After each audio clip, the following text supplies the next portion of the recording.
I mean, I was kind of thinking if before Super Tuesday happened, it really looked like Bernie was going to have a blowout on Super Tuesday, right? And that he would end up with maybe 40-something% of the vote by the time this whole thing's over with. That's just kind of what the trend seemed like.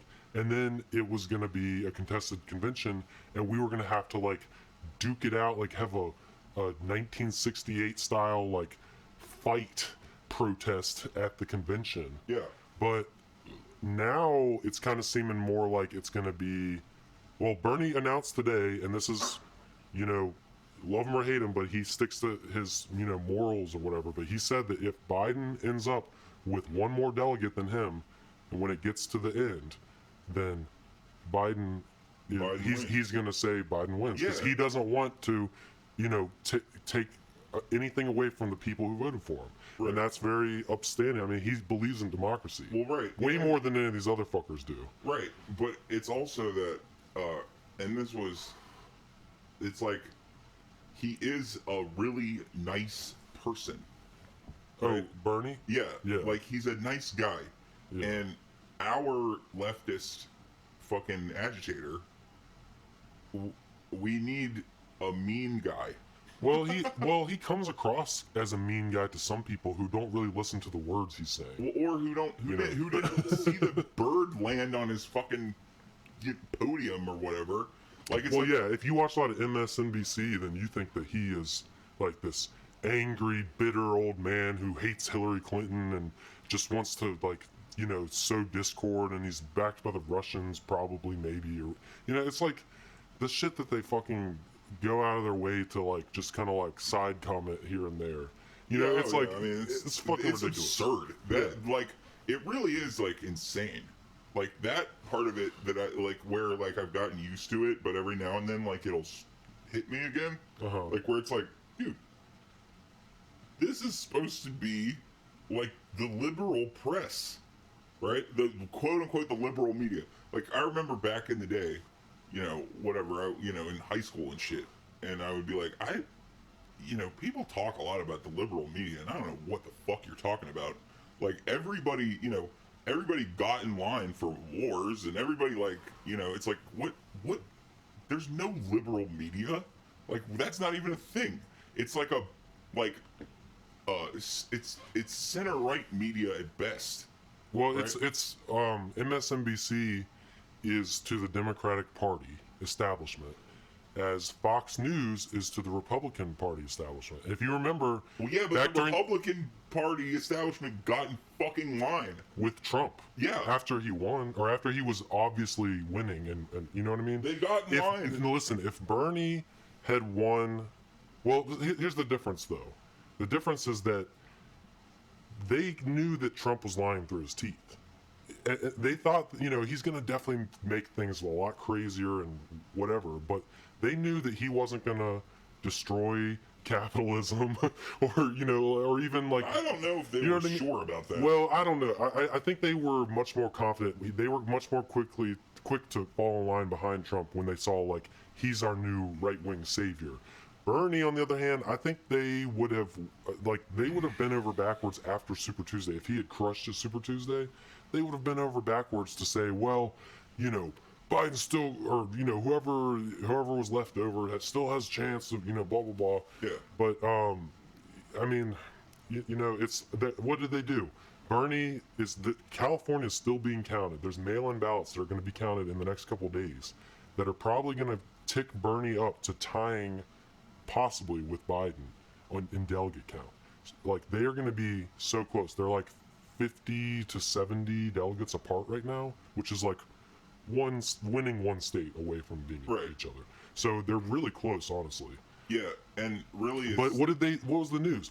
Biden wins 10 states. Well, now, granted, and he did, and it was he overperformed. Yeah, I will give them that. It was shocking to everyone. Well, like that, dude. It honestly, it didn't shock me. After I saw Pete and Amy dropped out, I was like, oh, I see what they're doing. They're lining up behind Biden. I'm surprised Bloomberg didn't, but at the same time, he put so much money into Super Tuesday, it would have been dumb for him to drop out. Yeah, but he made that money back in interest in the amount of time that it took for him to spend the money. Yeah, I mean, he has $64 billion. He spent what? He spent fucking less than 1% of it. 350 million or something. No, it was 550 million. Oh, it was more than that. Okay. Yeah, it was over 500 million. Like that's somebody else brought up the fact that like what a fucking like that amount of money. Like, think about what that would do in a real way versus just some fucking shitbags fucking like. See, that's what I'm saying. Like, the fact that Bloomberg can walk around and not get beaten to death and shaken like a fucking pinata for all of his fucking pocket change, like, it's a problem with this country.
I saw a thing that was like, talking about how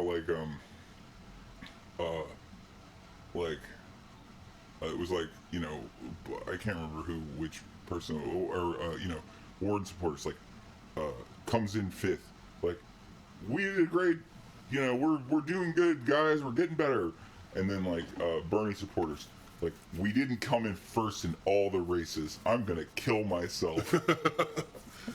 Well, that's the difference between a campaign that was, showing the most promising polls right before Super Tuesday and also had a very, clear shot to the nomination, and then it got, knocked down a couple pegs versus Warren, who has been, down in the dumps for a few months now in the polls. So it wasn't surprising to see her not do well in the States. She dropped out. Did you hear? She just dropped out, yeah. Just now, fucking rat. We're breaking the news. I'm pissed. And she didn't endorse anyone. Well, yeah, again. She's still... Again. The second time. She's still thinking about it. And if she comes out and endorses Bernie, I will give her some credit back. Or... But if she doesn't, if this is the thing that there's probably an earlier episode of this podcast where I've said this, but like Bernie should be like, okay, so Elizabeth, this is what you're in charge of, and you're only in charge of this, the economy, in a very general sense. Like, just fix it, figure it out. Like the same way that Trump like put Jared in charge of everything, right? Like Bernie should be. It's like, Liz, you get the economy. Like, whatever. Did you talk about Jared Kushner? Yeah. No, he's in charge of like Middle East. Yeah, relations but he was also in charge of several other things. Just things that he has no qualifications for. Right, but what does that fucking matter? Like, well, I did. I learned that it's gotten us closer to Israel. Is about all it's done. Ooh, yeah, that's Netanyahu, hard. The morally upholding Netanyahu government. Well, and is now. But it's also like, oh, wait. So the United States needs to be closer to Israel. I'm sorry. Were we having troubles? Like, were we on the rocks? Did our little special relationship, like, was it on hard times at any? Well, you know what? That's this is actually a really good kind of like point or like a kind of anecdote of how far left or how far away from the establishment Bernie has pushed even a lot of the other candidates, because just by running and bringing Medicare for all into such popularity and everything, but if you also look at things like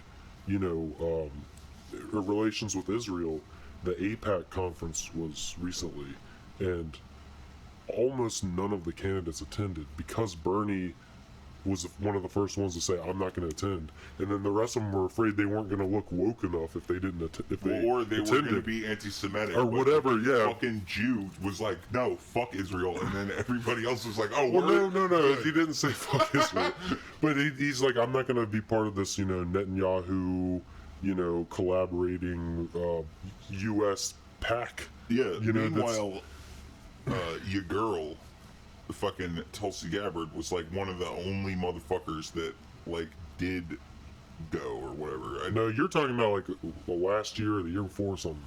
But this year, I think Bloomberg was the only one that went. Oh. Actually, you know what? Tulsi Gabbard doesn't even get covered by most, even the lefty networks. They barely even cover her anymore. Even though she's one of the 3 candidates still left in the race, she still gets like forgotten about. Dumb, though. Well, she only has 2 delegates. I saw recently. She's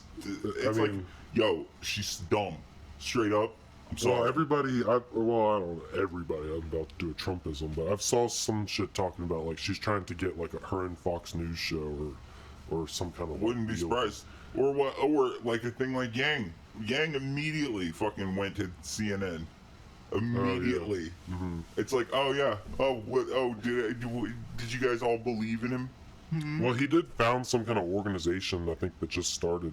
I saw some article. No, he's running for mayor. He's running for mayor. I didn't see that. I saw an article that said I just saw the headline. It said he started some organization to push for UBI. Well, but all right, that's great, Yang. But listen, Yang, don't fucking destroy the welfare state in order to have your Yang dollars. That's dumb and bad, and you shouldn't do it. No. Yeah, I think UBI would be a good thing to eventually transition to, especially if you get to the point where we have the full luxury space communism or whatever, and there's no need for everyone to work anymore. But well, yeah, and everyone gets their own fucking pod, and everyone gets their own little thing. But like Bernie's plan right now is like, there's plenty of shit we need to do. We just need to get the right incentives and the right, keep the money going in the right direction towards like infrastructure and battling climate change and stuff like that, instead of just subsidies for fossil fuels. And it's like we're just doing everything the opposite of how we should do it right now. Sure, basically. And that's fair enough. There's plenty of work. I would gladly take just working to undo job. The bad things. I would take a job with the government, building bridges or some shit if it paid well, and whatever. I mean, like, well, yeah, or like helping assemble wind turbines. Great. Yeah, I mean, there's going to be private sector involved too, as far as green companies that do the subsidies for the green companies, the ones that are going to transform the energy in a positive way and not in a way that's detrimental. But I'm like, I love you all, I love everybody, but I don't know how the fuck anybody is positive about anything.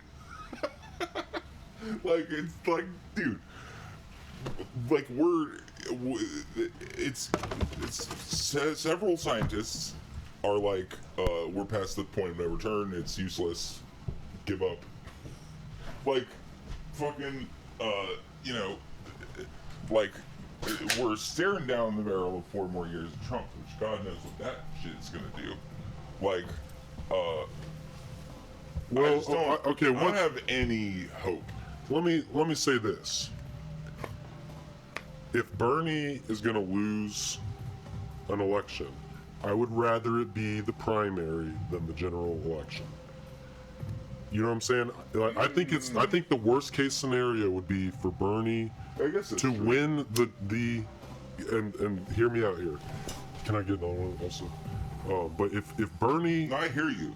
But let me explain this. If Bernie wins the nomination and then loses to Trump, which is entirely likely because Trump is the incumbent and he's got a huge, he's got massive support from the Republican base and party. But anyways, that would be worse for the left movement than him losing the primary, Biden going on to either lose or barely scrape by win.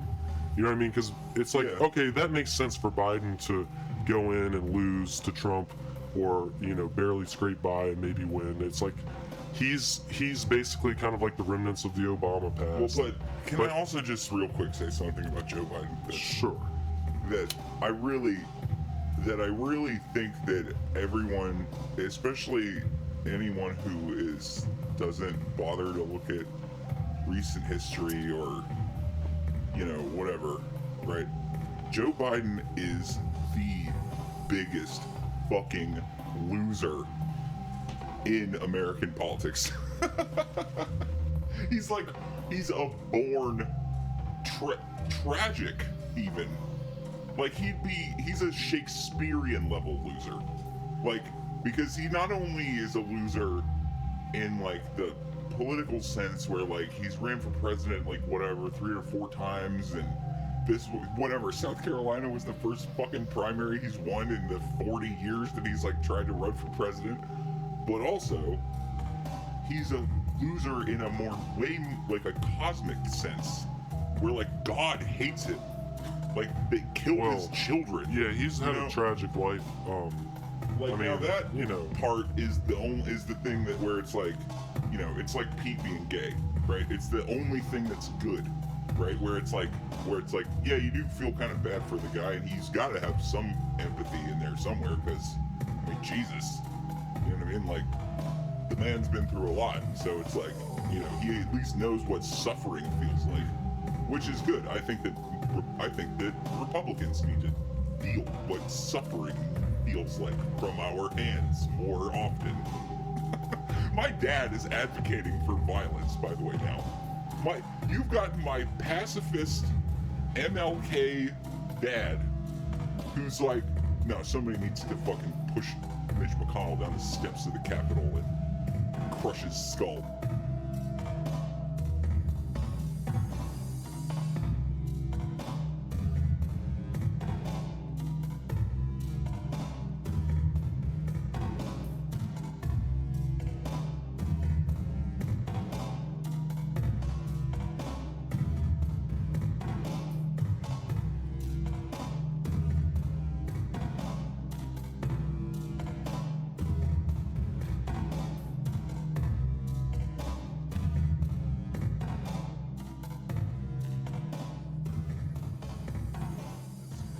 It's become like a buzz in the background.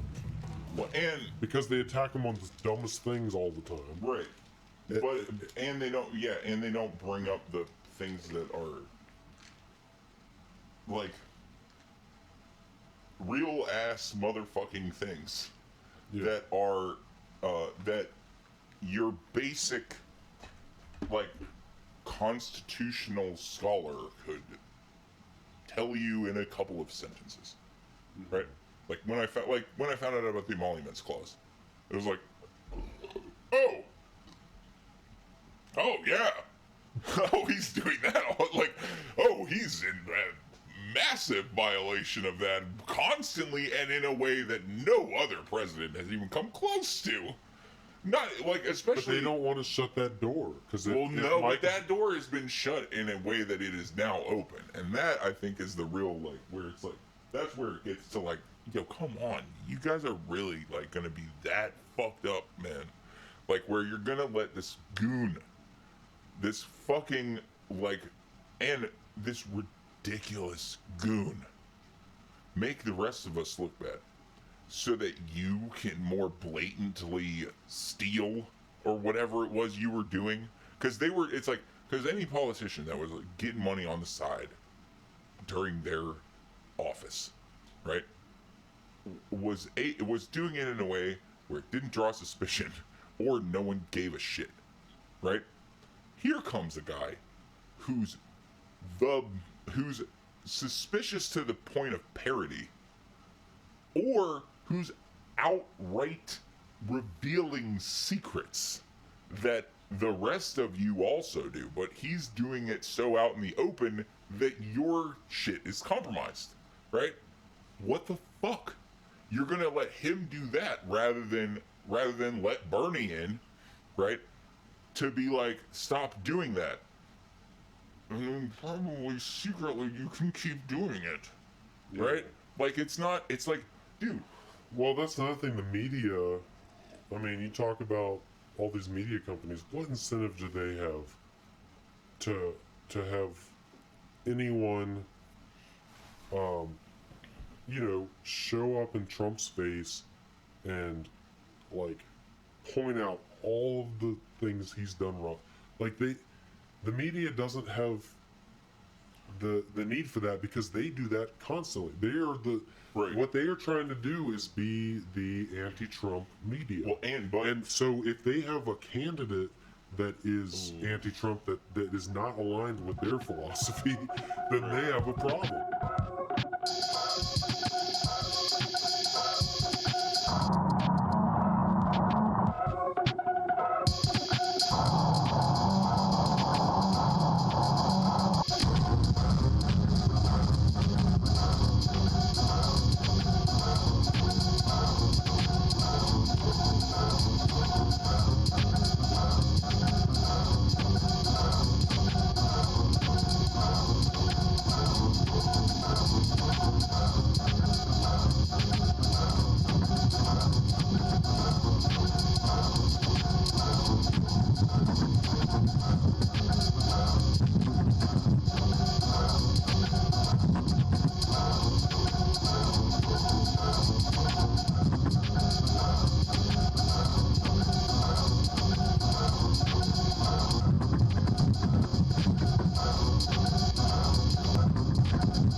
Also shouldn't be Nazis, right? Like it's like it would be like it was like his way of getting, like that's what I thought. I thought it was like his way of like hooking you into like, but seriously though, don't be Nazis, right?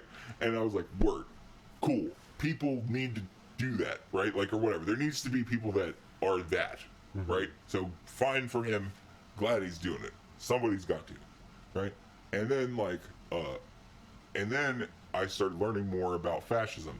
Or it was like, and it was at the same time. Never mind. It was at the exact same time. I'm like reading The Anatomy of Fascism and watching Jordan Peterson, and then eventually it was like there was like one or two people who were like, "Hey, you know what? Fascists love fairy tales. Their idea of life is that a hero can come and save the masses from all of the evil, whatever they are, right? And it's like, so a big, strong man talking about fairy tales is saying that these are the ways that you could save yourself from the evil SJW cultural Marxist menace that's going on campuses these days, right? It's like super light fascism. He's right? like 21st century fascist Mother Goose. Yes. And on top of that, no, and if he had long hair, I feel like it would be perfect. If he had long hair, then no one would ever think he was. No one would ever talk to him. That's the thing. It's like if he had long hair, he would immediately be outed as the crazy motherfucker that he is. Right? It would be immediately apparent. Yeah. Like, oh, this motherfucker's crazy. He is crying, and he is talking about Pinocchio.